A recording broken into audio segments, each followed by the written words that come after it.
So, welcome back to the BRUBBLE podcast, and have you heard of Dependent Territories, Dan? I've heard of both of those words. Yes, dependencies and territory, two things I don't have, I suppose. Exactly.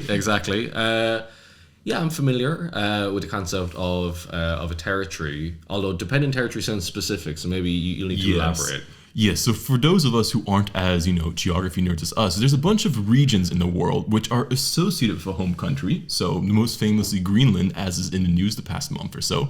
But there's also a host of other ones, the Turks and Caicos, the Isle of Man, Svalbard, all these random pieces of territory which are associated with a protector country. So what we're doing here today on the BRUBBLE podcast, as always, we're taking a good look at each one of the European ones, and there are a lot of them, Dan. Yes, our research made me realize that there is far more than one would realize. And also because, a lot of them are in like far-flung corners of the world, like the Antarctic, that you don't really think of when it comes to these things. Like, obviously in Europe there aren't that many, but once you get out into the random, oceans of the earth, then you will get a lot of these little islands popping up. Yeah. It was a bit fascinating to me because as we're going to go through this, we're going to kind of rank them on like the classic ranking chart thing, just based on kind of how much we want to live there, how desirable of a piece of land is they are to grab. The mineral resources will be a vital consideration. Yeah, I think we're just going to give them some love and attention, as certain ones have been getting a lot more love and attention than they've been used to in the past. So. Yeah, there will be ones here that you would just not have heard of, and you might never have to consider again. But for this period of time, hour, 2 hours, 4 hours, you will now have them front and center in your brain. Consider this a lifelong lesson of all you need to know about a random far-flung corner of the world, a remnant of colonization, if I can call them that. Exactly. Yeah, you can clip any part you want or any island. If a friend brings up a conversation, you're like, this is what you need to know in 3 to 14 minutes about this island. Yeah. Okay. I guess before we get into it, why do we still have these random pieces of country attached to other countries? And I think that's going to be the theme they're going to kind of get at throughout this podcast, where beyond just looking at what they are compared to each other, I want to explore a bit about why they still exist as they exist. Why, like, what role they have in the international system, so to say. Yeah, this is like these weird kind of leftover bits, like the appendix of like from a time when, yes, these are part of like global empires. Like, we're going to see a lot of British and French territories today, and they're not quite out of the system yet. They're just kind of hanging on. Some places have pushed for independence and have failed, or in other countries, just because the way like the settlement kind of happened, they still have a very close identity related to the home place. Some of these places were like uninhabited before they were discovered by Europeans, so there's not like the indigenous tension you got in other parts of the world, so that there is not really the same push for independence. And I guess some of them have like their little benefits. You think a couple little tax havens in here, for example, and they probably want to keep that sweet deal going. But it's just like, like me today, I'm hungover. This is like a weird hangover of colonialism. Yeah, I think that's a good way to put it. Yeah. Although, and if you are a resident or a citizen or a habitant of these small pieces of land, please don't think of us making a mockery of what your lands are. We mean this in the best of light if possible. Yeah. I'm going to make that classic argument. I've got a lot of friends from little islands. No, I do have some friends from the Isle of Man that I met when I was doing the Linguistics Olympiad in secondary school. So I met far more Manx people than I ever expected to in my life. I've met as well, and that's a full of one. There we go. That's that's a pretty solid out of 80,000. That's a good ratio. But no, I think it's coming from a place of love and just like curiosity. Yeah, and just for awareness again, these are only the ones associated with European countries, so I didn't do the Australian ones and New Zealand ones, a few Chinese territories, and the American ones. Because sorry, Guam. Yeah, or the U.S. Virgin Islands, come on. But I'll mention them sometime. Okay, just great. Wait for it. They'll get an honorary mention. I'm excited. Anyways, let's start off with the most fabulous of the 14 or so British overseas territories that are still out there, Akrotiri and Deucalion. It kind of sounds like an ancient Greek play. Like Sophocles wrote Akrotiri and Deucalion in year 484 BC. Yeah. Anyways, these are little chunks of land still left on the island of Cyprus, because in the 60s, the UK pulled out of all their British colonies, so to say. They no longer had colonies then, but a certain piece of land stayed as overseas territories, including these chunks because they're military bases. Yes, yeah, I am familiar with this. I think actually someone I know, started dating like a British soldier, and I'm pretty sure they met like in Cyprus, and he was like serving there. So in either Akintyre or Ardehelia, I would guess. Yeah, it's some 18,000 people. You can own land there as just a Cyprus people, a Cypriot or stuff like that. But it's the British try not to draw too much attention to the fact they own land in a different like European country, mainly for Europe. Literally in the EU. Yeah. Which led to a lot of fun qualms when Brexit happened. Yeah, there was so much focus on like the Irish border. And actually, of course, I heard a lot about it at the time. But there was a couple of little pockets. I presume we're going to mention another one later. That have EU borders that probably didn't get half the attention. So it's about 254 kilometers. My cool selling fact. So I'm pretending I'm going to sell this to you of old Danlandia, whatever we called it last time. Mm-hmm. If you're going to conquer it, or let's say not conquer, let's say it's up for sale. The bidding is opening at a cool 400. Where would this list on your list of priorities? 254 kilometers of basically desert territory, not much going on, some old military equipment. It's close to the Suez Canal, so strategic purposes. That's why the British kept it officially. Yeah, I think at location, like strategically, geopolitically, definitely very convenient. I guess it is kind of awkward though that you're sharing it with an EU member state. I don't know if Danland would be a member of the EU in this. I guess it depends where Danland is headquartered. I would like to be in the EU, but that could pose some logistical issues as well. And I don't know, like military outpost. That's just, maybe that's not the vibe I'm going for. I had like no cool selling facts for this one either. I'm gonna try to do a cool selling fact for each one. My cool selling fact for this one is it doesn't have a flag. It's the only British overseas territory which doesn't have its own unique flag. So we can still design one, and that's that adds a little bit to I kind of like that though. Yeah, there's open space. There's a blank canvas. Yeah, literally to work with here. Okay, that's good. That's good CSF. That's what we're gonna call them now. Right. Cool selling facts. Well, you said C, and that kind of rings true to my heart. There wasn't much. I'd go no higher than D. Maybe if it's creativity, you can add a bit of C to design a flag. I don't know what you're leaning towards. For Simontopia, of course, it's a. I think, maybe I would have gone for a C. But if you're thinking D, like I won't argue with it either, because it does seem like more of a glorified military base. Yeah. Anyways, interesting place. And they still have a lot of like historic sites from the old Cypriot monuments and stuff, but they're all kind of given back to Cyprus. It's a very interesting scenario. Indeed. Anyways, next up, Åland. I think that's how you say it.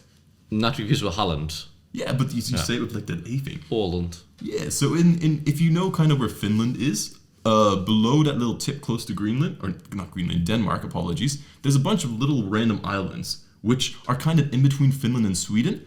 Well, those form their own autonomous and demilitarized region of Finland. And since 1920, they've been chilling out there. There's about 1,500 kilometers worth of country out there, some 30,000 people. Voila. Have you heard of Åland much? I've heard of the footballer. Holland? But he's Norwegian. Yeah. So it doesn't quite work. But it's part of Sweden. Correct. These are part of Finland. No, these are part of Finland. So they're Finnish autonomous region. Okay, so Finnish. But they speak Swedish. They speak Swedish. Right. Okay. They kind of want it to be Swedish, but Finland didn't want to give them up. So in 1919, apparently, it was actually kind of funny.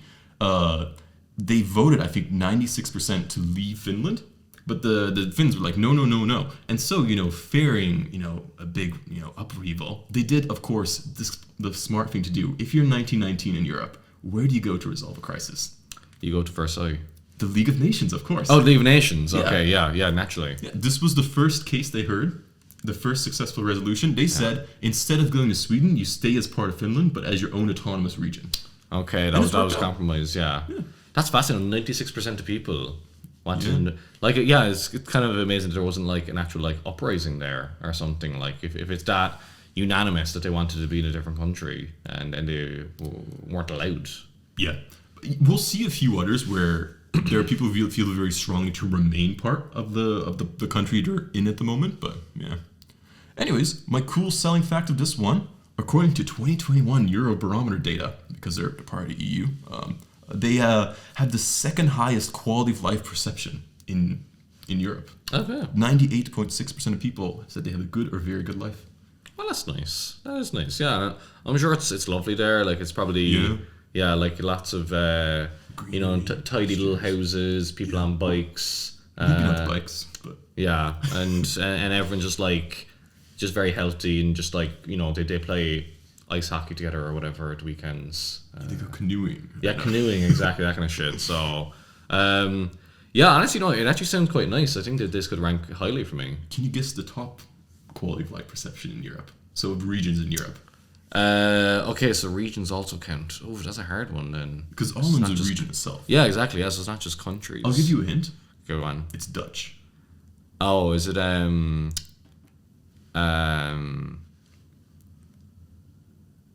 wait, is it Zeeland? It is not. Thank you for the recognition of my homework. Yeah, I had to. It's Friesland. That was my second guess. Was Friesland. I didn't put two and two together. I'm like, yeah, I guess fair enough. But yeah, sure. Yeah, good for you guys. anyways, this little place, there's not that much economic activity. They're a bit of a shipping hub between between Russia and the rest of Europe. So they do some good stuff in that sense. But they used to fish a lot more, but that kind of got decimated. I guess they're it's a happy common people. story. So yeah. Okay, well, that was pretty good. Yeah. What do you think of them? It sounds perfectly pleasant. Obviously the kind of the Nordic vibe going on. I'm sure, and they're all very happy. Then they must be doing something right. Yeah. So part of Danlandia, if we're gonna think of it.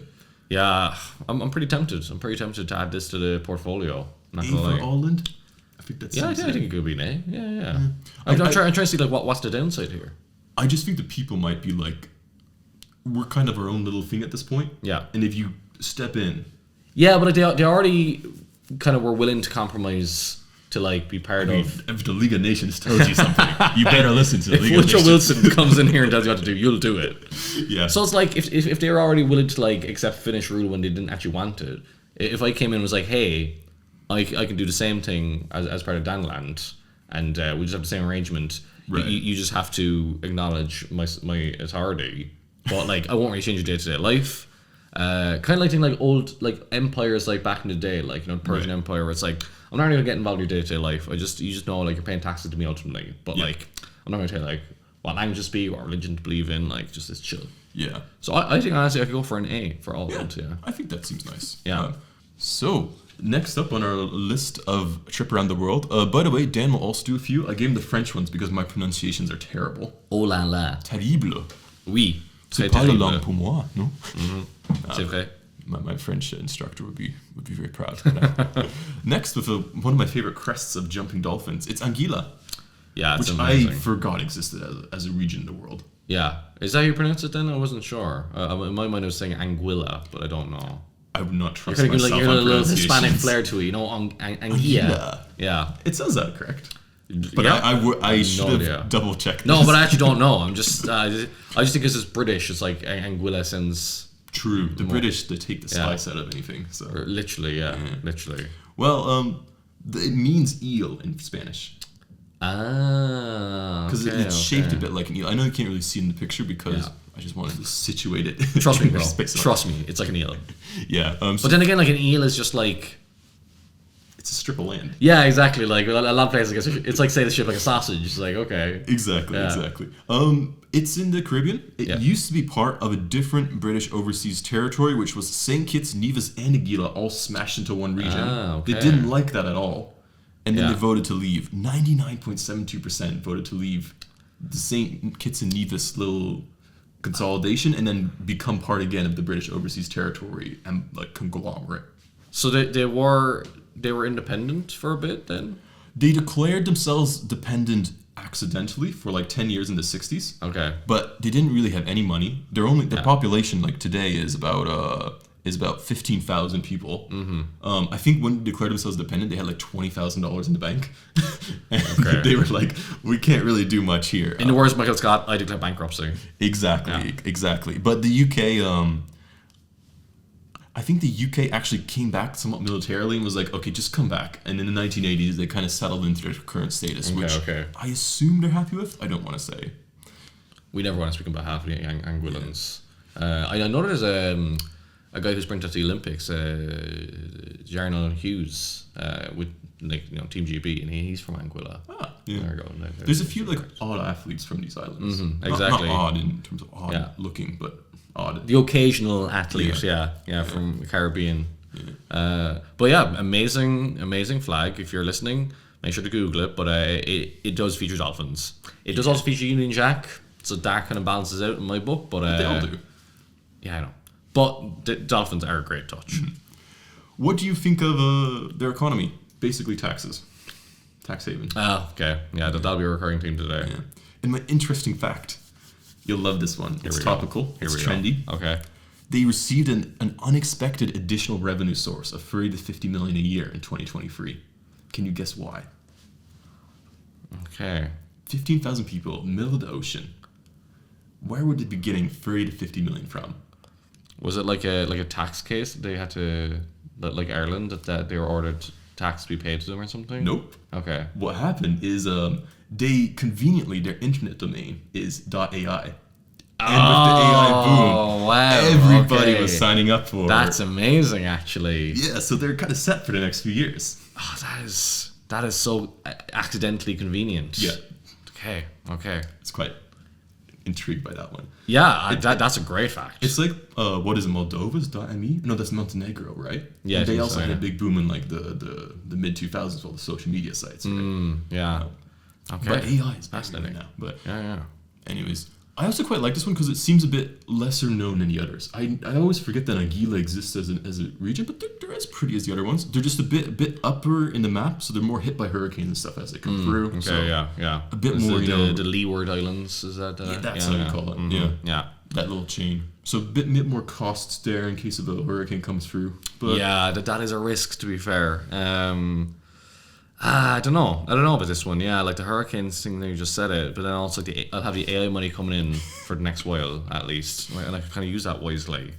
I'm thinking like a low B, high C.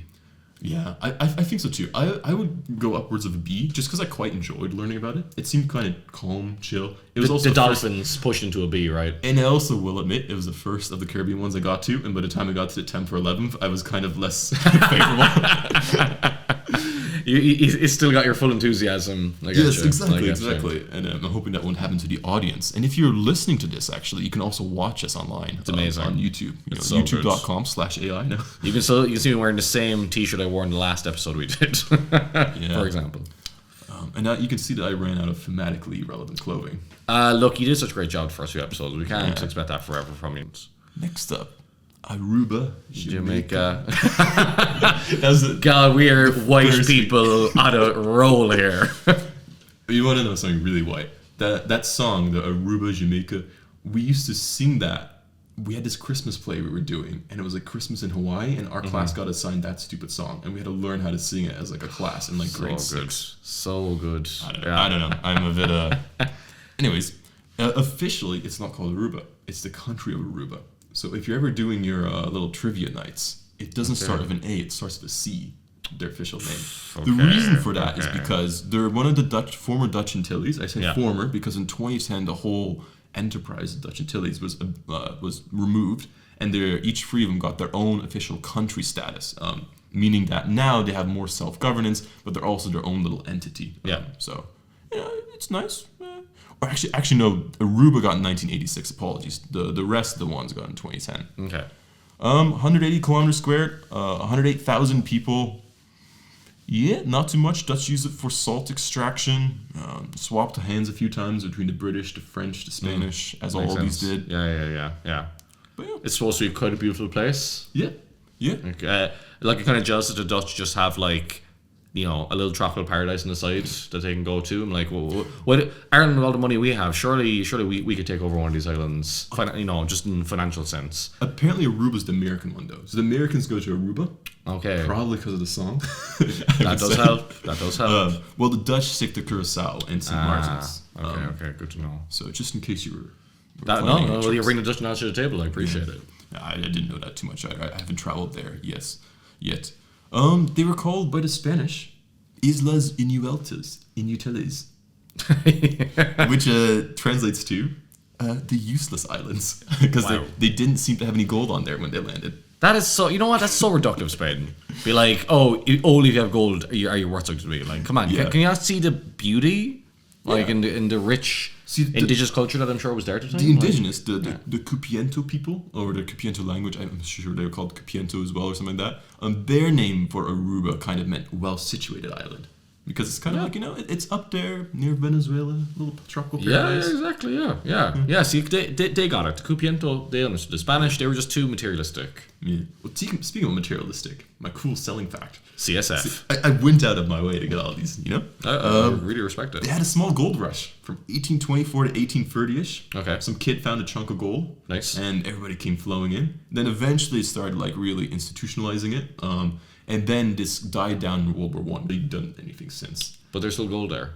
I guess so, but not much. Not enough to make it worth the effort. So the Spanish thought there was no gold. They just didn't look hard enough. Yeah, I think so. And then there's a random child found gold. Yeah. Come on, Spain. There was some oil. They had like oil refineries there, the Dutch. But those all shut down too. So okay. It's a bit more of a tourist. That's what I was going to say. I guess that's again a common thread for a lot of these Caribbean islands.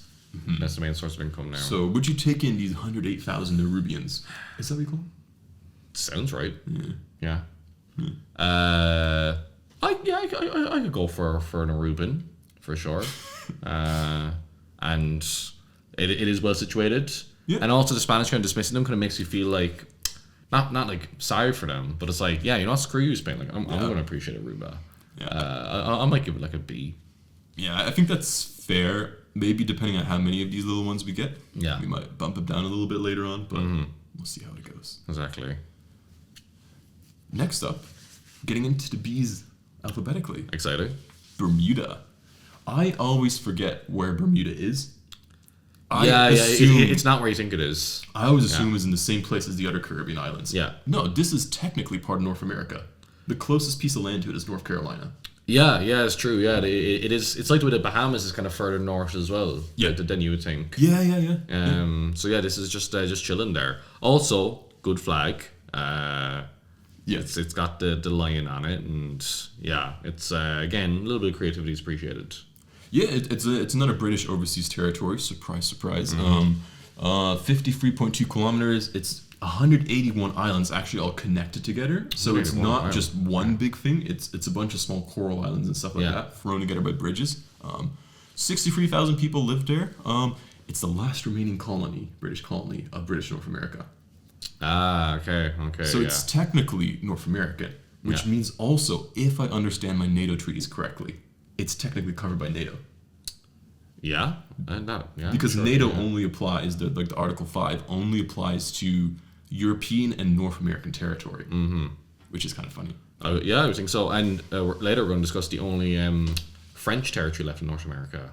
Oh yes, I always forget this one too. We'll slip that in. We'll get there. Keep going, guys. Keep going. We'll make it. Do you know about its history of Bermuda? They invented shorts. I did hear that. I didn't think that was noteworthy enough to put on the list, but go on.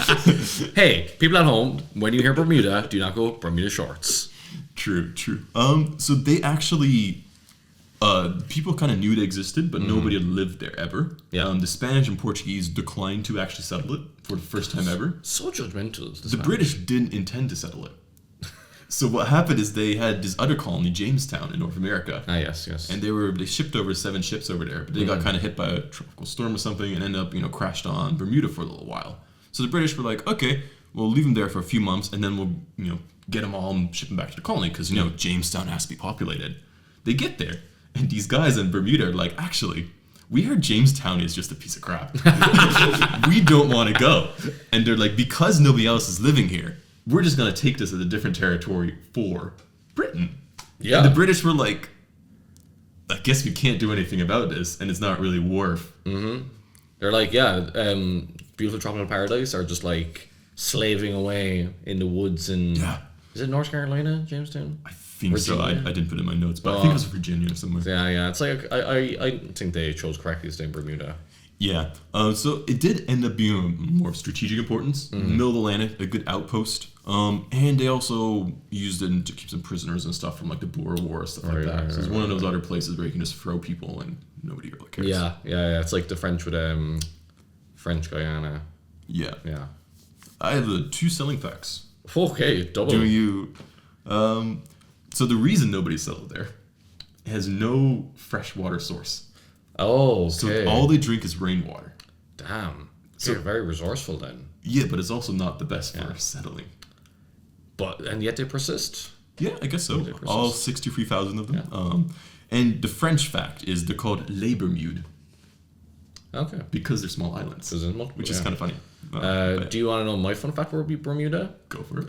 It's the smallest territory to win a gold medal at the Olympics. Ah. Yeah, because the Bermuda has a separate team to Great Britain. And it was the women's triathlon in 2021 in Tokyo was won by, it's Flora something, but yeah, it was a woman from Bermuda won the women's triathlon. And so, because I think maybe San Marino has also won medals, but I think it's the smallest to win a gold medal is Bermuda. So this is what always screws me up, because I keep thinking Bermuda is its own country.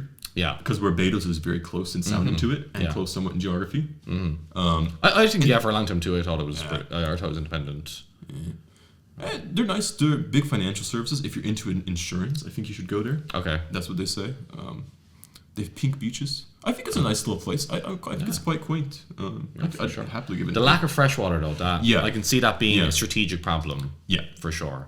So that might bump it down from an A to a B, or even to a C. I don't know. I'd keep it B. I think, like you were saying, they got over it. Yeah. We'll go for a B then. Yeah. Okay. Cool. That's where that is? Okay. That was not where I had Bouvet Island. So, Bouvet Island, if you didn't see Dan's reaction, you want to recreate that? That's where it is. I thought it was next to Svalbard. I am delightfully surprised and shocked. Bouvet Island, I think that's how you call it. In Norwegian's Bouvetio. Bouvetio. It has the weird O in the cross for it. Don't know what that sounds like. Anyways, it's a Norwegian dependency. It holds the title of the world's most remote island. Oh, okay. Well, someone has to be. And it's literally off the coast of Antarctica. Coast is a very general way to put it. It's like 1,500 kilometers off the coast of it. Or it's more like 1,900 kilometers off the coast of Antarctica. Okay. Yeah. In my mind, it was in the Arctic, not the Antarctic. I was completely off. No. Yeah, first spotted 1739. Then again in 1808. Didn't land on it until 1927. Of course, the Norwegians did it, and they kind of got stuck with it. 49 kilometers squared. Volcanic island. Nobody lives there. Yeah, it doesn't sound most hospitable. Yeah, that's about it, really. It has hosts to 117,000 penguins, nesting penguins. Okay. It was struggling in the ranking, and now you said how many penguins, and it's shooting back up again. Fair enough. And it's covered like 93% by glaciers. So it's just a piece of rock. Yeah. It's just a penguin colony. Yeah, which is funny because one of the fun facts about it, not the cool selling facts, the fun facts. Okay. The There's a distinction. Yeah. There's a penguin in the Edinburgh Zoo who holds the ceremonial title. His name is Major General Sir Niels Olaf III, who has the title of Baron of the Bouvet Islands. I'm familiar with his work. So you might have some competition here. And you sounded extremely North American when you called it Edinburgh, I have to say. Oh, how do you say it? Edinburgh. There's no OU, it's Berg. Hey, look, English is a weird language. We've been over this. Fair enough.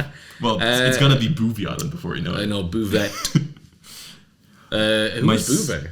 Is it a French dude? Yeah, I think one of the guys that discovered it. I didn't list all of them now. That's okay. Anyway, sorry, your second fact. My cool selling fact, though. Oh. So, if you examine the Constitution of the Kingdom of Norway, which we all have, of course. Yeah. On a slow Sunday. Technically, it implies that the island is not part of the Kingdom of Norway, but only under its sovereignty.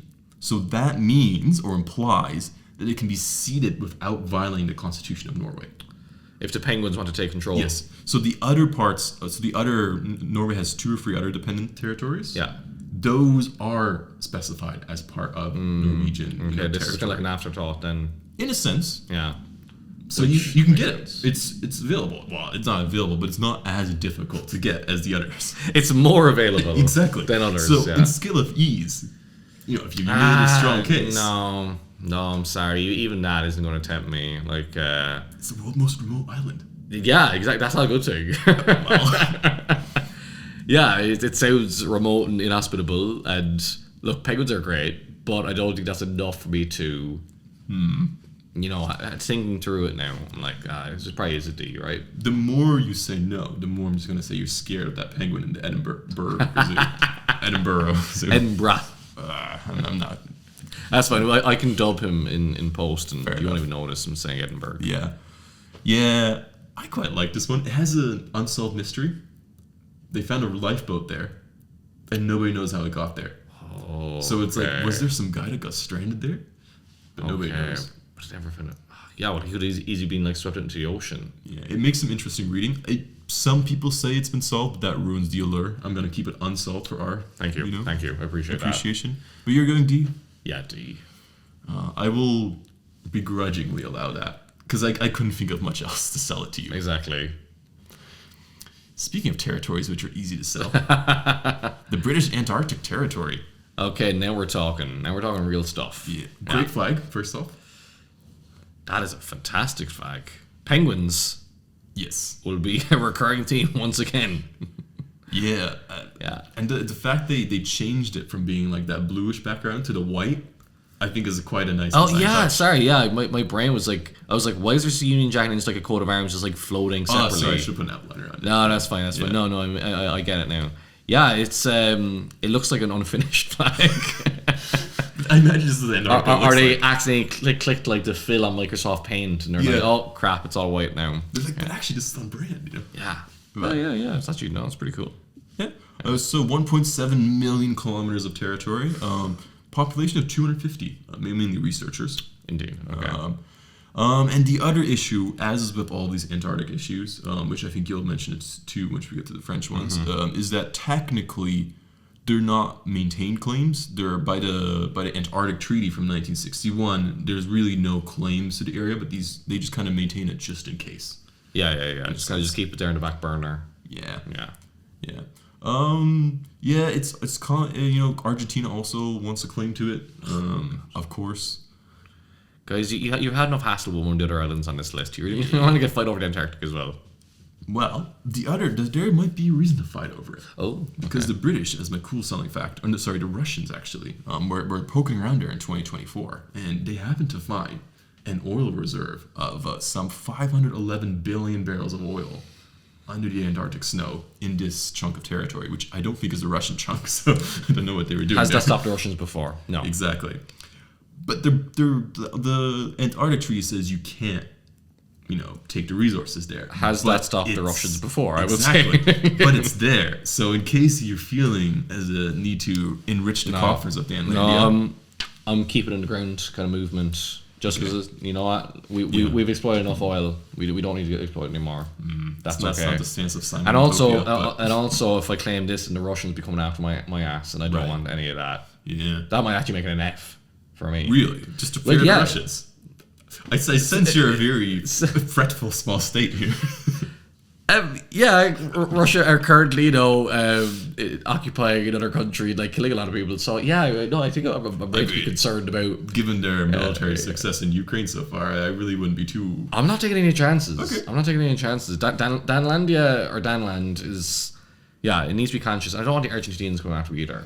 I'm not as scared of the Argentinians, but that just seems like more trouble than it's worth. I'd be more scared of the Argentinians in this. Oh, come on. Or what about the Fourth Reich? Yeah. But come on. Jesus, okay. Anyways. This is an F, my dog. This is Really? an F. Yeah. I guess there's not much there. Yeah, there is. I will say, of the Antarctic slices, I'd prefer Queen Maud Land. If I could say it that way. We'll get to that, I suppose. That's fine. Yeah, all in good time. All in good time. Okay, we'll knock it down. Yeah, I'm sorry. Next up, Biot. Now we're talking. Did you know you can abbreviate these? I had heard BIOT before, yeah. So the British Indian Ocean Territory, abbreviate Biot. It's a bunch of small little islands, about 7 or 8 of them.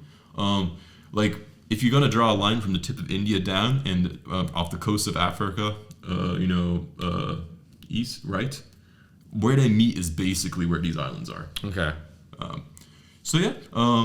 About 1,000 individual islands They're so 54 kilometers squared, population of 3,000, but those are all UK and US Army personnel or their people serving that. They removed forcibly the British, the entire local population. Oh, this is the Chagos. Yes. Right, yeah. Yes, Yeah, so that's part of this. Mm-hmm. And then the island of Diego Garcia was leased to the US in 1971 as a military base because it is very strategic to guard the Indian Ocean, which of course the US has interest in. Yes, that is true, yeah. And that's a very interestingly shaped island, Diego Garcia. Is it? It's just an atoll, yeah, so... Just circle? It's just a circle, yeah, with a load of water in the middle. I hear it's lovely though. Yeah. Like in terms of like natural beauty, Yeah. it's very beautiful. In exchange for this lease, the British got a discount on their nuclear missiles. You know what? That's something. called the art of the deal right there. But it is unofficially claimed to be or called Africa's last colony. So Okay. there's a bit of spice. And have you heard of the recent developments? I have been keeping up to date with that. So, well, I think the Brits were told by the international courts, like, yo, you can't keep these, right? Like, you did just kick people out of those islands. Yeah. And then, when Mauritius, which is nearby, it was like, Yeah. give us them. Yeah, so it gained some momentum in, I think, November of 2024, so only a few months ago. And Starmer came out, Keir, sorry. Yeah. He should be a Keith. I don't think the name Keir is valid. We had this discussion the other day, but... anyways, in his show of doing things, he was actually made progress and said, we will give these to Mauritius in March 2025, which also means that the sun will set on the British Empire. That's true. Once they go. That's true. However, there has been a more recent development Okay.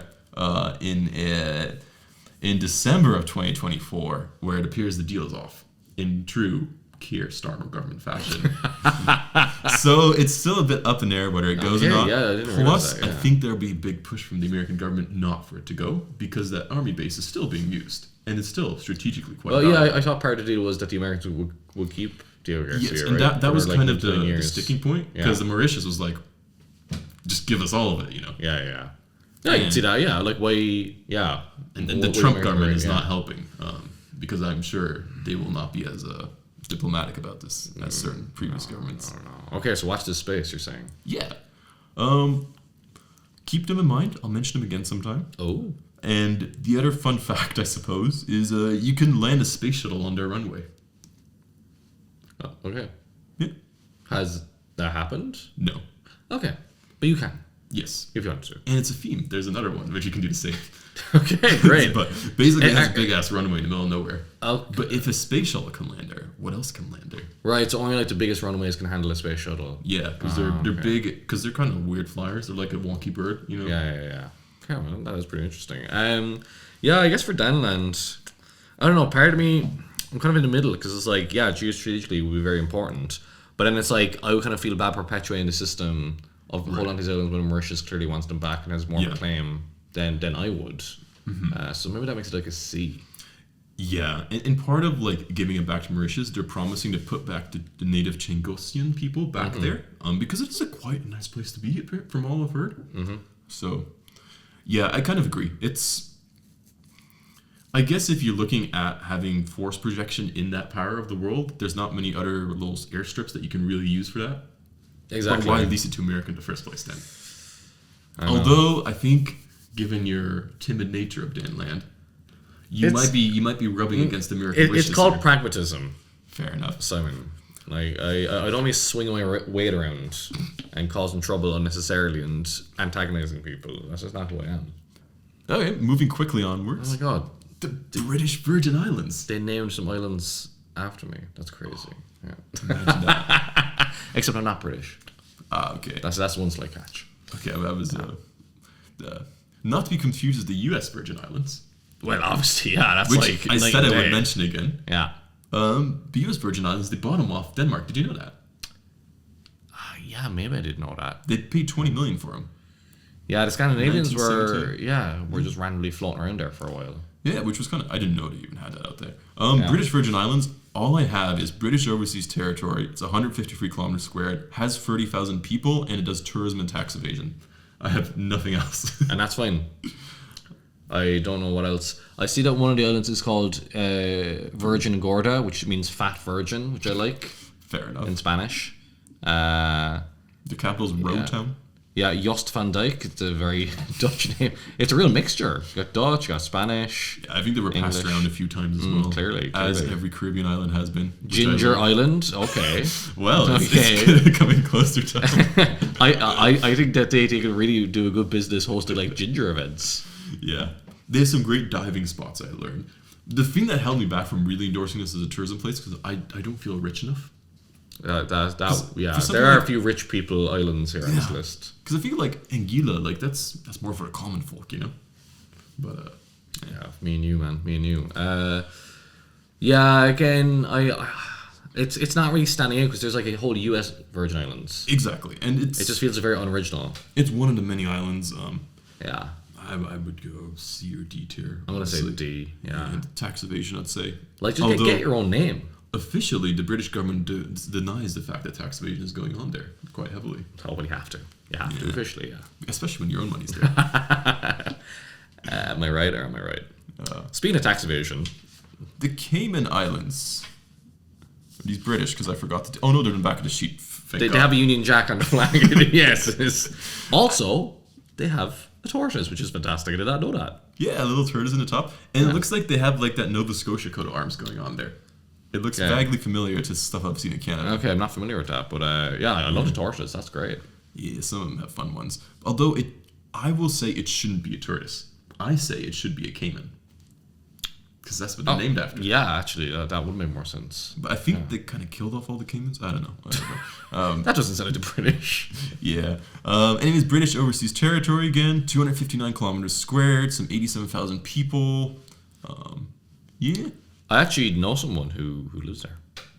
What I would say is they must be rich because their average GDP is 109,000. They are well, okay, I don't know this woman like super well, but like her dad was my dad's boss, and she's an accountant. Right. I will say no more. Fair enough.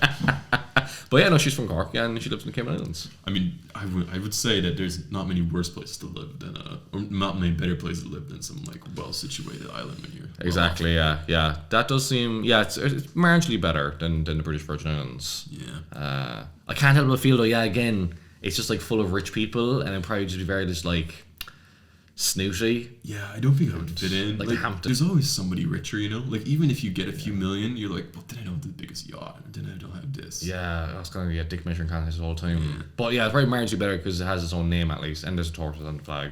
Yeah. So maybe it makes it like a C. Is the 7th strongest currency in the world. They have their own currency. Yeah, they have their own Cayman Island dollar. That's my cool selling fact. In case you want to take it over. That is a good. Okay. Is that gonna help it? That might push. No, I'll keep it as C. I would also keep it at C. Yeah. Again, not much to distinguish. If they had some cool feature, perhaps. But yeah.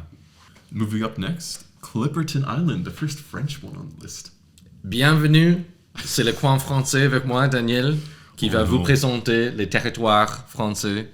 But again, for France, there are a lot of layers because you have like overseas territories that are actually just treated the same as French départements. So, for example, like Guadeloupe and Martinique are just like another part of France, whereas then you have other bits which are territories which have less autonomy and are kind of just like leftover colonies. Yeah. And then Clipperton Island is actually uninhabited. So this is just a little atoll west of Mexico, so it's in the Pacific, and it was basically discovered by the French back in the day, but then also the Mexicans got involved and like, we want a piece of that island too, because again, you know, strategic location and all that. Like the military, the French military were there for a while, I think, and maybe the Mexican military too, and then they had a disagreement. And this is the interesting fact, is that this went to international arbitration in 1930. Okay. And League of Nations coming in? Rather randomly, the person who was arbitrating was King Vittorio Emanuele II of Italy. I don't know what his qualifications were to make this decision, but in 1931, he came back and was like, it's French.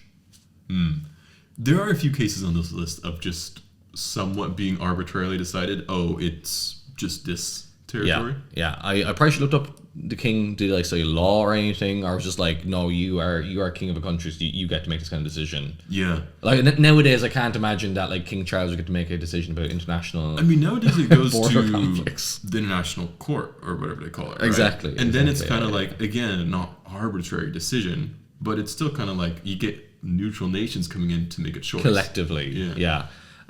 So yeah, it's part of France, but it's, you know, you get the odd researcher going there, a lot of, you know, wildlife and flora.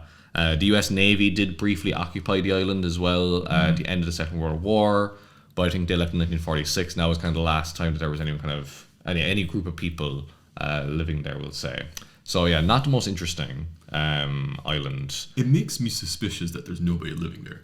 You know, like what's the catch? Is there some kind of like, you know, some horrific monster living there, like gobbling up people? Like why? Because it seems like this nice little tropical island. What's the catch? Exactly. It's a good, yeah, it just seems the French never made a concerted effort to. But even the French, some other like a random civilian might have been like, you know, I could become a hermit in Clipperton Island. Yeah, it's true. It could be like, you know, I can set up my own kingdom here, like no one's gonna bother me. And in Mexico, kind of also were like, it's actually fine. So I think I think there was like a lot of guano extraction happened there as well. Yeah. So there's also like kind of Americans showing up then. But yeah, it just never seemed to catch on having like a permanent settlement there. Besides some military people at different points, and we're kind of left now just a nice little kind of research location. Fair enough. Yeah. Also, no flag. Some of them have flags, the French ones, which is also kind of yeah. Like Guadeloupe, Martinique have flags, for example. But it's kind of a bit hit or miss. For me, it sounds so like kind of like free real estate. Yeah, but I think there's something wrong with it. Like people will claim anything. I'll get to this Antarctic island that some group tried to claim a while back. Yeah, maybe I just missed it on the Wikipedia page. Maybe there was a catch. Maybe there's some like venomous snake that just kills everybody there. I don't know, but it makes me my instincts say, okay, stay clear. And you know, Samontopia, as opposed to Danland, is a bit more of a rational state. You know, a bit more of a think and then move aggressively. You know, okay. Think and assert. Yeah. So if you know the others haven't done it yet, therefore I should. There must be a good reason why. Yeah. Okay, so where does that put it for you? Probably D tier. Yeah, I think D. It's just an atoll anyway, so. Yeah, no one's gonna miss it. Yeah. Moving on, Curacao. Mm-hmm. The more beloved of the Dutch Antilles, if I could say that. I don't have strong opinions, but if that's what Dutch people think. It's the more famed one. It's one of the bigger ones. So it always surprised me living in the Netherlands that they would show on like the local trains the weather reports of like the region where you are, like The Hague, you know, Amsterdam, but then also the Dutch Antilles and Curacao. And I'm like, why is this relevant beyond like playing to your colonial past? It's just making you feel bad, being like, oh, it's wet and miserable and it's 25 degrees. Yeah, but also like they're not showing like New York or anything. They're specifically showing Curacao. But all the parts of the Netherlands, yeah. Again, it's a country of Curacao, not Curacao. Okay. Achieved autonomy in 2010, 444 kilometers squared, some 155,000 people. It was originally a Spanish thing for a while, then invaded by the Dutch, then part of slave trade, which is a bit less nice, and then really big in oil refinement. So they're one of the reasons why Shell became what they are, and then Shell probably left in the 80s when it all ran out. So I wasn't aware of that fact. Okay. Yeah. The one fun fact I have, the cool selling fact, is remember how we were discussing hurricanes for a while, right? Yeah. So if you see the belt where they are, they're a bit further down. So they get less impacted by hurricanes and stuff traditionally because they're a bit further down the Leeward Islands chain. So in the Caribbean, they're not as hit as hard. So they're a bit, Okay, yeah. So you don't have to worry about that as much. Yeah. But again, I don't know. Curaçao's nice. I'm Dutch myself. It plays a good part in Dutch culture, but then again, I'm not Dutch enough to have grown up in the Netherlands of it ingrained in my mindset. Okay, yeah, but you know at least what the weather is at all times in Curacao. I guess so. I've always had dreams of vacationing there for some reason. Must be in my blood. But I guess we give a lot of love to Aruba. I don't know why Curaçao's not speaking to me in the same way. Again, maybe that's just that we said Aruba came first, so we were just excited. We were still hyped up. I think so too, because Curacao, like I was looking at it, and I'm like, it just seems like a pretty well-to-do kind of place that's really going touristy nowadays. Maybe it's a B then. I think so. It could be nice at first B. It might be a bit, not the funnest of the ABC islands. You give them a B instead of a C, but Oh yeah, I'm sorry. Actually, yeah. let's keep it a B just to make it feel better. Okay, we'll do a B. We'll do a B. Okay. Anyway. So the great and mighty Falkland Islands. British overseas territory, of course, off the coast of New Zealand, but quite a ways off the coast of New Zealand. You mean Argentina? Argentina. Why did I say New Zealand? Thank you. Famously, it's near Argentina. Yes. They rhyme in my mind. New Zealand, Argentina. Yeah. Anyways, it's Argentina. So, 12,173 kilometers squared, some 3,000 people. Small but mighty. And yeah, it's quite famous because of the attempt by Argentina to retake it from the British rule. Yeah. So what happened originally is that it was a Spanish colony for a while, and Argentina was also a Spanish colony. And when Spain got their independence, they say that they also gave up their claims to the Falklands, which then slipped to the Argentinians by default. However, the British say, no, we've been continuously living here since, forever. And we have people there. All the people feel kind of British. We're gonna keep it British, so to say. Yeah, there's no feeling on the island that they want to join Argentina. Yeah, there was they tried to settle this by referendum, which is always the worst way to do things. But that's funny. In 2013, they held a referendum political status. They had a 92% turnout, which is pretty good. That is good. It's only 3,600 people, but 99.8% of votes in favor of remaining British. That means, if you can do your quick math, 3 people voted against. Yeah, and didn't one of them say like he did it as a joke because he knew he knew it wouldn't pass? I think that was the case where one person say that, just did it for a laugh. If I knew it was like a dictator levels of like alignment, I'd be like, maybe I'll make my mark in history here. Well, yeah, you've got the Belarusian election happening today. We'll get similar numbers for Lukashenko. Yeah, this is a very interesting case because like it's one of the few times where I'm like, I actually side with the British on this one. Yeah, it is British territory. Like the people there all feel British. So like, sure, it's near Argentina, but like the invasion was just because the military junta there was falling apart, and they needed something to kind of get people back on side. And they thought, if we have a brave war and reclaim this land, then people will keep us. People won't overthrow us, basically. Yeah, and they were also like, it's so far away from England. England's like going for a rough period in the 80s, but they undermined Thatcher, of course. So. Yeah, and ultimately, like a year later, the junta was gone in Argentina, and like this was it was a very bad strategic move. I remember my first year political science professor would always call this quite openly his favorite war, and I was like, you shouldn't have favorites when it comes to war, but I kind of see why. It's like children, never pick favorites. Yeah. Speaking about his geography, you see how it's kind of split in two? Yes. There was this insane proposal in the 70s to mitigate this conflict by you know where this is going, right? Go ahead. Just split it in two. There we go. One island to each. Solomon style. Great. Yeah, St. Martin style. Yeah. Hint going forward. But no. It's the dumbest thing ever. I have 3 cool selling facts. Oh wow. Okay. Highest rate of gun ownership in the world other than the US. Wonder why. Okay. So they might be hard to take. Yeah. Second fact, this was how they discovered that landmines don't kill penguins. They're not heavy enough to set them off. I'm amazed that research hadn't happened before. But fret not, the landmines are all officially removed as of 2020. Okay, great. Wow. So Queen Diana would be proud. Yeah. And final thing is that a few months ago, Argentina again proudly proclaimed they wanted to gain full sovereignty over the Falklands. Just let it go, guys. However, they might have more of a leg to stand on. If you remember, the British Indian Ocean Territory is also now going back to Mauritius. Yeah. And they're saying, it's a similar kind of precedent in the Falklands here. Why can't the same thing happen here? So they have a little more of a legal status. But it's like not though the same thing. Yeah. They didn't kick out a bunch of Argentinians. Yeah, and there's still people living there who feel British, so to say. Yeah. The other thing that might be kind of motivating the Argentinians a little bit is the fact that they discovered a big oil field under the Falklands. Some 217 million barrels, which should be starting extraction in 2027. Oh my God. And well, we're still extracting oil. Yeah. But I mean, beyond sheep, they have a ton of sheep. That's why it's on their little crest. They don't really have much to offer. So yeah, and I know they were very affected by Brexit because they weren't included in the agreement, the British Overseas Territories, the deal made between the UK and the EU. So they still have to pay high taxes to ship their fish, because a lot of Falkland caught fish and squid and stuff ends up in the EU.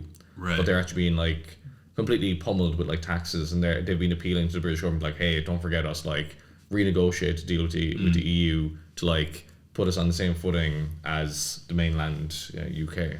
Yeah, I didn't know that, but I could see that being the case. So there we go. For me, I don't know. It seems like too much hassle. Again, it's just if Argentina are just really annoying me about it, it's I don't want that trouble in my life. But I also don't want to give it to the Argentinians. Oh no, I'm not going to give it to the Argentinians, but it's just out of spite, I would be no. Yeah. If the UK can't do it, yeah, let Simon Topia step in. Exactly. In neutral third party here. Yeah. Banland. I do think this might be an issue coming up again, though. I think with Millet, exactly, he's a bit irrational, so to say, but he's actually, depending on how you look at him, he's either irrational or very rational. But I do think at a point his policies will start impacting more people, and he might look for a burst of confidence, and the UK doesn't seem to be doing anything lately. So no. As I said with the EU, with the Brexit thing, they got ignored. Yeah. And I could see him becoming a bit more friendly with Trump, and then seeing Trump's moves to Greenland, he tries something similar to Falklands. I wouldn't be surprised if there'd be a similar kind of scenario on the Falklands in the next 4 years. That's one of the hot predictions there now from this episode. Yeah, for me, I think it might be a D because it's just too much trouble. Not an F? It's not completely it has oil, so it could be worth the trouble. I won't go for the oil, but the sheep on the flag is nice. Yeah, a bit too classy though. Yeah. Moving onwards, from Falklands to the Faroe. I always thought the Faroe Islands were the Falklands, just because they sound similar. Sure, yeah. But that's my fault. So the Faroe Islands, they're actually not by the Falklands. They're kind of near where Iceland is, a bit above England and to the west of Norway. But they're a Danish autonomous territory, not a whatever you want to call it.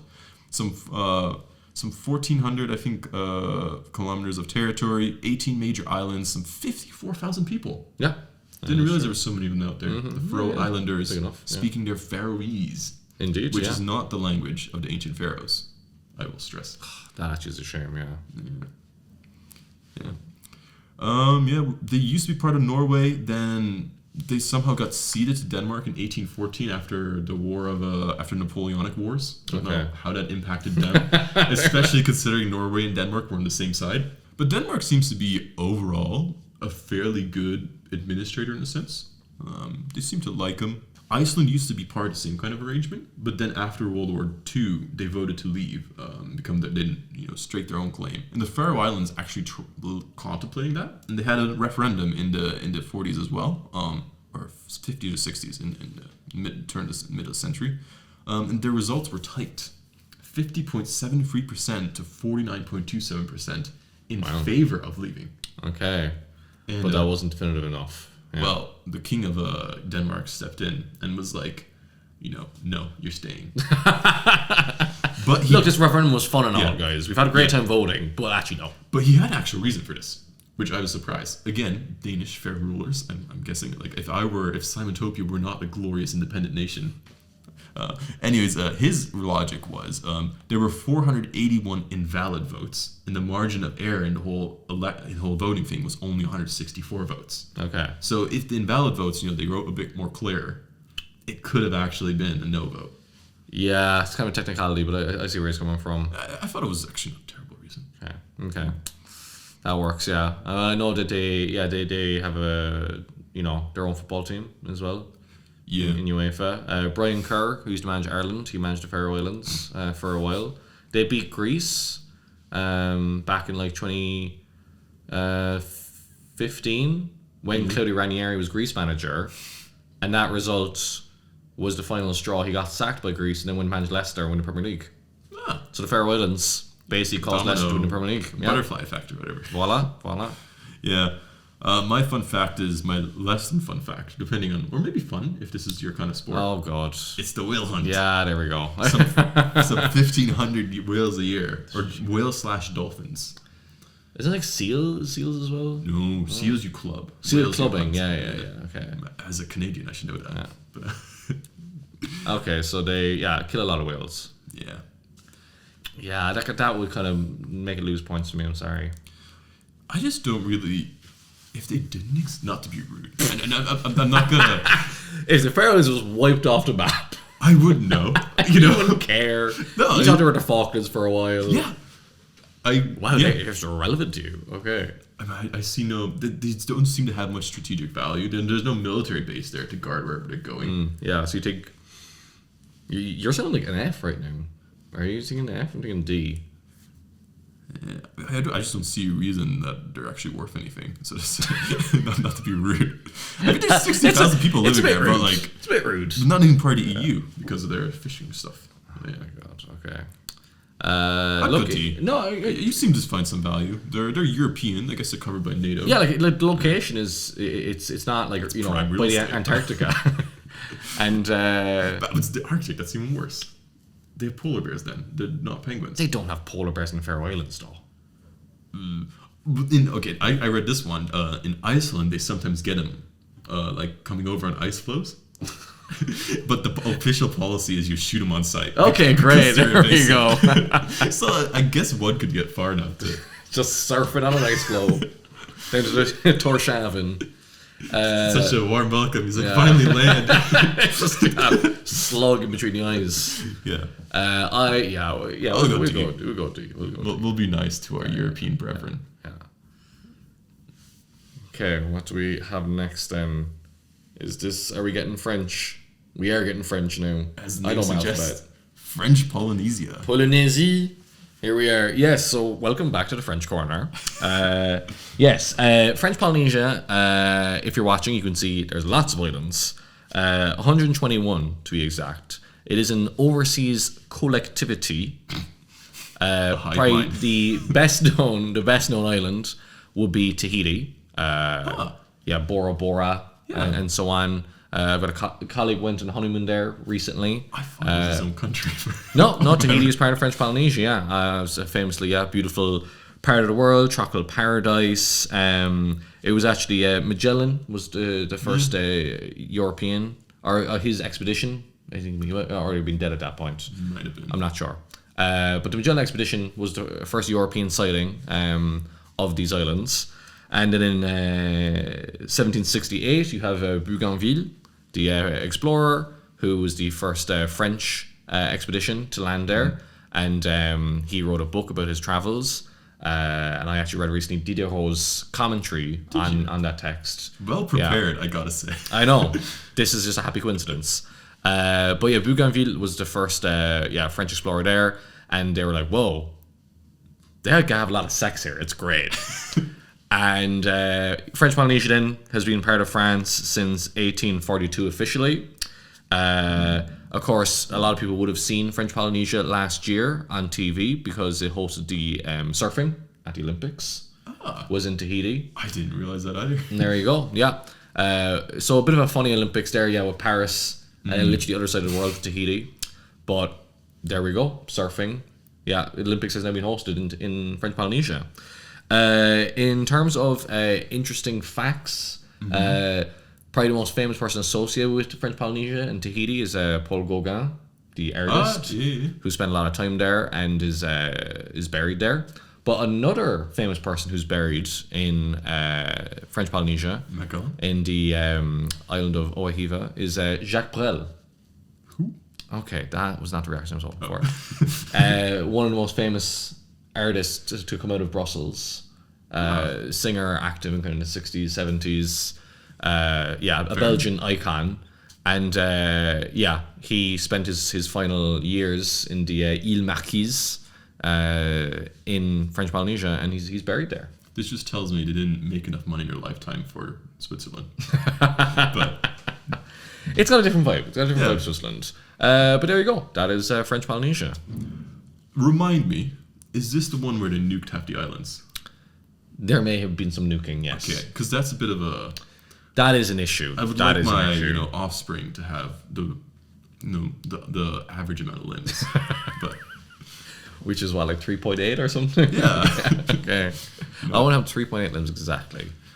Yeah, but then again, there's a lot of islands. So like you don't have to go to any of those ones. Right. Now, like it is quite remote, clearly, so that is a disadvantage. On the map, you can see like New Zealand isn't super far away. But yeah, I mean, famously beautiful, and you also kind of get to speak French all the time. Isn't that great? Oh, not or do? You do. What's with the flag? It looks like it's a Western. It reminds me of like good old like an old like New Mexico. Yeah, it does kind of have that vibe to it, isn't it? Yeah, I think it's so odd. It's like a ship coming towards you. They're fine. Yeah. I think there is something about. I do like when artists go to exile, like self-imposed exile, to these little like remote locations, because I think that might be a very calming experience. Maybe I'll do it one day. I think you'd have a great time. Yeah. Yeah. Maybe not French Polynesia. Yeah. No, the photos I see, I looked pretty stunning, I have to say. My uncle was there as well last year, and yeah, I think for me this could be like an A or a B. I'd lean B. The nuclear testing. Yeah, I was gonna say. I also don't. That's fair. I also don't know what they bring to a kingdom or a chieftain, as mine is, beyond the waves. Okay, you see, my description less focused on economy and resources. I feel like you went in with a much more capitalist view. Right. Yeah. Okay, this is the difference between nations. There we go. This is the fun of it. Yeah, Danland is getting pushed around. I mean, there's a reason we evolved beyond a land to a utopia. Of course, it's true.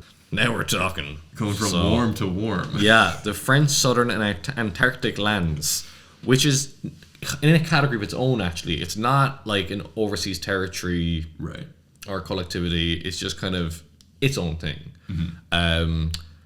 Yeah, so if you can see the map again, you can see it's quite actually a disparate group to kind of all be lumped in together in one. Because you have some islands which are around like Madagascar and Comoros, like former French colonies. And then you have others which are like literally near the Antarctic. Mm-hmm. So there's 4 groups of islands. And there's also the French claim in Antarctica, Adelie Land, is part of this. Interestingly, it is administered from Réunion, the French island near Madagascar. Oh, I thought that one was in the Caribbean. For some reason. No, Réunion is near Madagascar. Yeah, because it was a pirate hub. I had a book. There you go. Yeah. But Réunion not in this list because it is just part of France. And again, like other Antarctic places, it's just used for military and scientific purposes. Or so they say. They do have a lot of birds, though. Yeah. Do you want to guess how many birds there are across all these islands? So 177,000 on Bouvet Island. Mm-hmm. So there's like 7 or 8 of them, right? There's a few, yeah. All right, so let's say a million. 50 million. There's 50 million. There's 50 million seabirds. Are they permanent? Or are they just dropping by?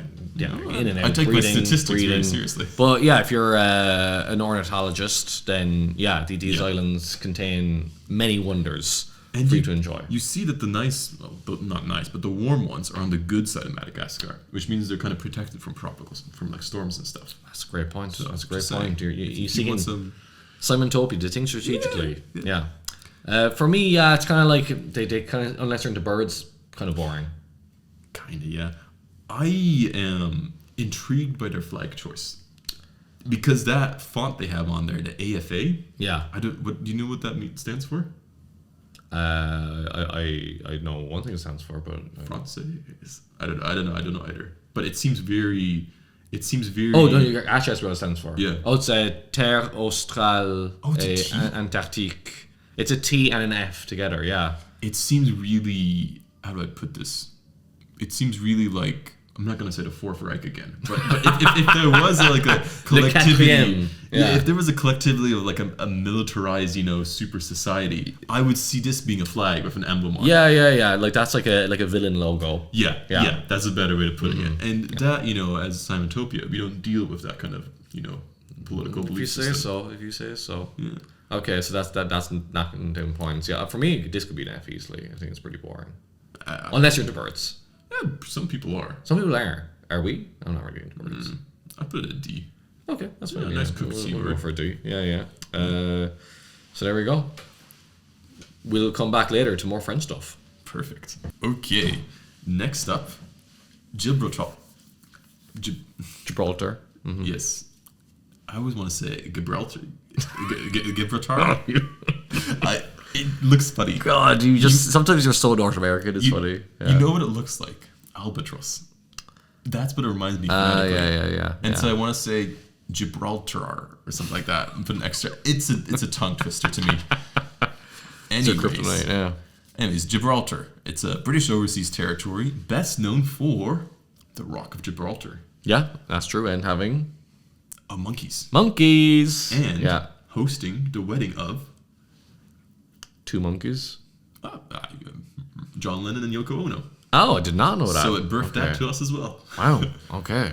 So beloved or hated. Pretty good. Yeah. 6.8 kilometers squared, 42,000 people living there. 80% strongly UK citizens. Spain also claims a slice of it, but I guess they have to. Like if you have that kind of strategic point, because it kind of guards the entry into the Mediterranean from the Atlantic. The Straits of Hercules. Yes, exactly. I always felt this was one of the locations which, as a child, I expected not to exist in real life. Reading about it in books. It does sound pretty epic, yeah. Yeah. But yeah, basically, it's one of those small things. I think they're a bit more prosperous than the other ones we've talked about so far, just because they're quite closer to the European mainland. They have some industry, actually, stuff like that goes on.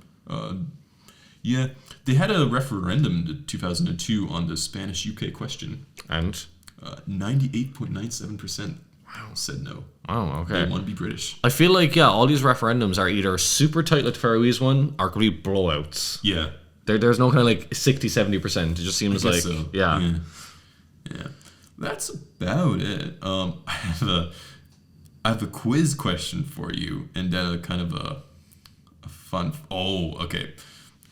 So selling facts. Yeah. More of a buyer beware fact. Okay. There has been a recent development off the Straits of Gibraltar. Okay, which is? Killer whales, orcas, have learned how to sink yachts there. Oh no. And they've been doing it for the last few months, They just gonna ram into it and do communist whales. Yeah, but they do it for fun. They don't even do it because they're annoyed. They're not even actually doing it out of ideology, which is like the fucked up part. No, they're just like, ha. Because they can. Because they can. And they start ramming. But, so you might have to, they start with the boats. Once they can get on land. Exactly. It's like the episode of Simpsons with the dolphins. Yeah, we're all screwed then. Something to worry about, is what I'll say. Oh my god, okay. But also, thanks for warning me. Another warning fact about the people. So, I guess this is a good fact. It's a city. Yeah. Officially recognized as a city. But they didn't realize it. So in 2022, they applied to be a city. They lost that claim. And then some researcher found in their archives, oh wait, we already got it granted the status of a city 180 years ago by Queen Victoria. So they are a city after all. They just lost the email. No, it happens. Exactly. It happens. Okay. Do you know the monkey fact? I know there's monkeys, but... But there's a legend around the monkeys. Okay. That there has to be monkeys in Gibraltar, otherwise it'll fall back into Spanish hands. Really? That's the legend, yeah. And I believe it was around the Second World War, the population had declined quite severely, and Churchill, basically himself, I think it might designate as a protected species, and kind of took actions, or maybe imported monkeys from North Africa, and to make sure that the monkeys would prosper, because that's the legend that there has to be monkeys there for it to remain a British territory. That actually turns me off more. Yeah.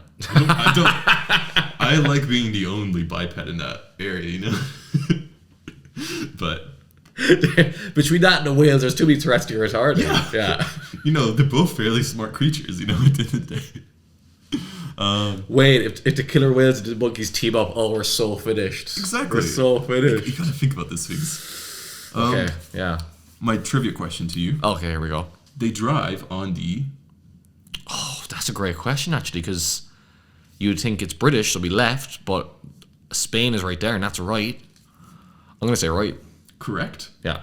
But it's not the only one that drives on the right of the British overseas territories. Oh, so which other British overseas territories and there's only one other that drives on the right. Yeah, because Akrotiri, Cyprus drives on the left, I think. So I don't. So Right. so they don't need to switch. I guess it must be another British territory that like borders somewhere like Gibraltar does. But right now I am blanking. Yeah, you'll have to tell me. We've gotten through it already. It's Oh. British Indian Ocean Territories Oh, okay. because it's basically an American airbase. Oh, right, of course. Yeah, So, yeah. I thought that was a funny fact. That is a good fact. Thank you. Yeah. I'm powering up way too much. You already dominated all the pub quizzes. But yeah. You're buffing me hard, man. Yeah. Buffing me hard. So what do we say? I'd say a good... C. I would go higher. Okay. Despite my dislove of the local fauna. But Yeah, you made it very dangerous. I don't know. it's a really strategic position. It If you is, had this, it is, Just, yeah. just imagine setting up a little toll booth, you know? That's true, yes. Yeah, no, It's the classic SimCity strategy. I'm willing to concede a B if we can keep the orcas in check. Yeah. I would for sure go at least a B. Okay. And nice flag, I gotta say. Yeah, got the castle Something key. different. It's pretty good. It's pretty good. Yeah. Now the flavor of the month, Yeah, the daddy of all the territories. Greenland. Yeah, look at that Mercator projection. My God. Greenland looks so big. Apparently, it's only about the size of the Democratic Republic of Congo. Which is still pretty big. Yeah, exactly. And people underestimate how big that place is. Exactly, yeah, there's Mercator again. Yeah. Famous Belgian. Mercator less. was Belgian. Yeah. I think Gerardus Mercator, yeah. I don't like that first I think it's the Latin version, but he was from Antwerp, I believe. Yeah. Fair. Or maybe it was Dutch at that time. Yeah. So yeah, some 2.1 million square kilometers of territory. Some 56,000 people, which is not that much. No, not that many. And self-governing territory in the Kingdom of Denmark again, Yes. kind of like the Faroese or the Faroe Islands. Yeah, it's the largest non-continental island. Yeah. Which is, I think it's a bit of a cheat code. You can really call yourself a non-continental island. NCI, yeah. Yeah. And famously called Green Mark by Eric de Red to Yeah. attract in the world's first marketing scheme. False information tourism. Yeah, 56,000 people in an island that big, I'm going to say he could have marketed it better. Yeah. For those who don't know, he called it Greenland because he wanted to convey the image of a green, lustrous place to Yeah. attract people to. But it did not really work. So yeah, it was also given to Denmark, same treaty as Norway in the 1814, I believe. And it has a nice history of the Americans eyeing it up quite a bit. Yes. So in 1867, they kind of seriously thought about it. Congress disapproved for once. Nothing happened. Thank you. They occupied it in World War II. Don't know if you knew that. I didn't know that. The Danish fell into, they were occupied by Germany. So the Americans happened to step in to keep Greenland safe. And they were persuaded to give it back eventually. Yeah, at the end of the war, they built a few military bases in the meantime. As they did. They didn't keep it As as they same as.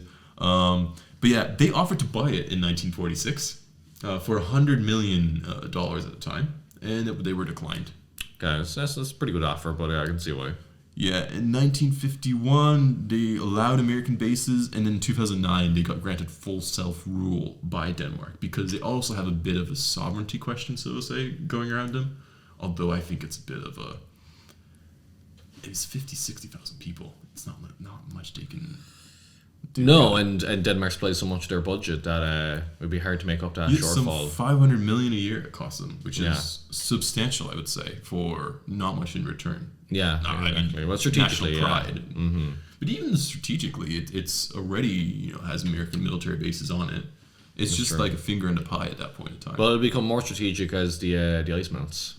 yeah, if Yeah. it melts, Okay. it probably will. Well, if they're extracting all that oil from Falklands, that's going to help.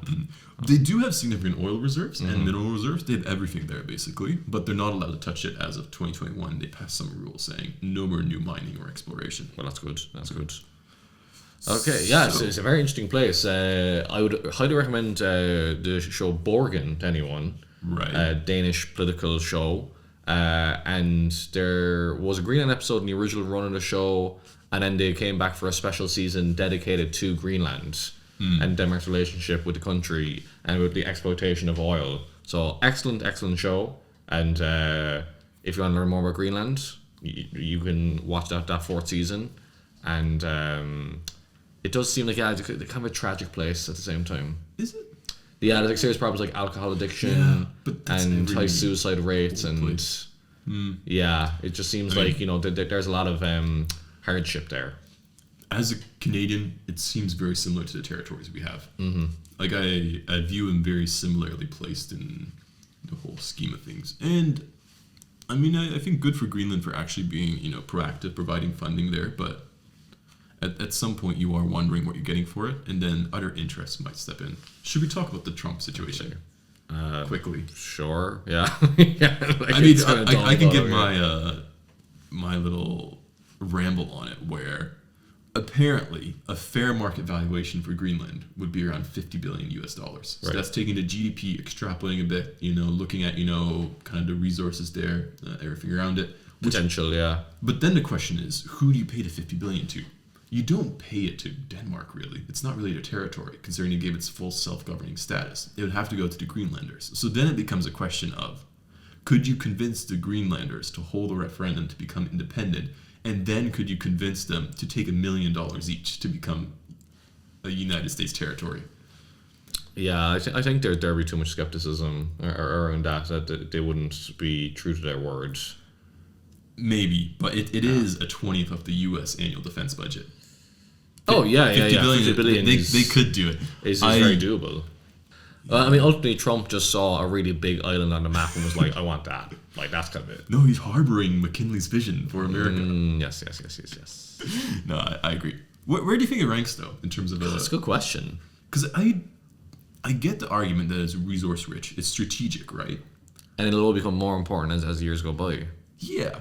But on the other hand, like you say, a lot of social problems. It strikes me as not the shining mecca that Simon-topia is at the moment. So, we've solved all social inequalities, of course. Yeah, the shining castle on the hill. Yeah. Yeah, it's probably like, maybe like it could be a B one day, but right now it's maybe a C. Really, that low? Yeah. I guess they have the polar bear issue. Again with the animals, they're all trying to kill us. Polar bears are scary, man. Polar bears are scary. Yeah. And this time they're not floating on ice floes; they're just there. Yeah. I would have leaned a little more towards B, given the resources, but then again, you can't really mind them. I guess because there's not as much sunshine, I'll go C with you as well. Thank you. Yeah. As you live in such a sunny place. Next up, another, I will say, is proactively victim of my pronunciation. Guernsey. Yeah, well, you've already kind of started the problem by having a typo. I type it as it is said. Guernsey. Oh. Guernsey, yeah. Yeah. Actually, officially, the bailiwick of Guernsey. That's great. I love that. Apparently, it's a few small other islands, captured in there. So it's not a British overseas territory. Don't get mistaken. That is true. It's a crown dependency, and it has been it has been somewhat British aligned for hundreds of years.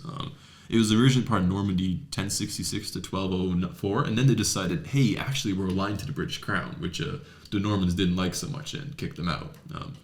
But the British, they were repaid that favor. So 78 kilometers squared, some 67,000 people, never a member of the EU. Why would you ever start with that? Yeah, that would be outrageous, to be fair. All too tax haven. And alongside Jersey, I believe, they were the only British territory occupied, or British soil occupied during World War II. Yeah, that is correct. Yeah, there was maybe, I think there was a camp there as well. Yeah, there was quite a few fortifications. And even Jersey, once we get to it, they had a very high amount of German soldiers there compared to the population. Yeah. Okay, do you want to know a fun fact about Guernsey? Go for it. I have a few down. So, in Australian rules, football, they don't wear jerseys, they wear Guernseys. The sleeveless kind of vest that they wear, they are called Guernseys. Is that because there exists Jersey? I don't know. I just know they're called Guernseys. Okay, fair enough. I'm just giving you just right now on the spot. We could Google it, but we'll just keep going. Fun fact of artists in exile. Victor Hugo. Yeah, that is true. Originally exiled, I think it was exiled to Jersey. Didn't like it there, got exiled from there. Went to Guernsey. The old double exile. And he wrote like Les Miserables there. Stuff like that. So that is pretty impressive. Now, to present you with a dilemma. Okay. So imagine it's the year 1605, 1606, whatever. Okay, I'm there. Yeah. There's a witch problem going on. Oh God, I hope that happens. And you happen not to be British, and you happen not to be French. Yeah, I'm Irish. That's correct. Yeah. Yes. Okay. So you catch a witch. Yeah. British law stipulates you hang them. Okay. French law stipulates you burn them. Okay.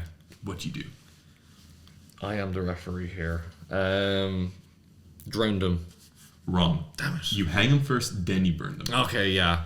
Probably should. That's say what that. they did back then. Okay. Nice. You know, give it a good go.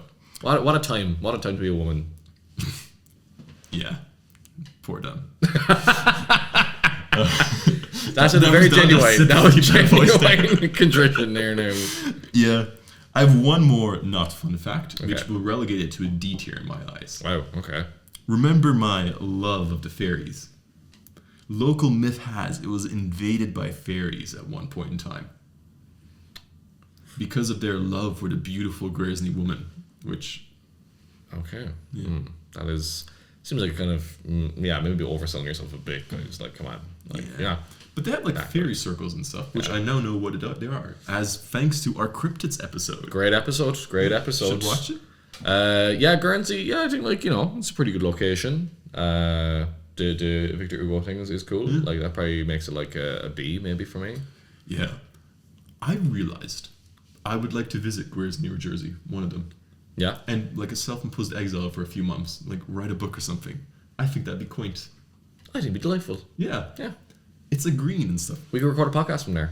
Yeah. Well, then it won't be exile. Then it'll be... Oh, yeah, true. Yeah. Anyway. B tier? B. That's right there. Yeah. And that's it for part 1 of this episode of the BRUBBLE podcast. Next part 2, will be out in a few days, and we'll get to all the rest of the territories. See you then.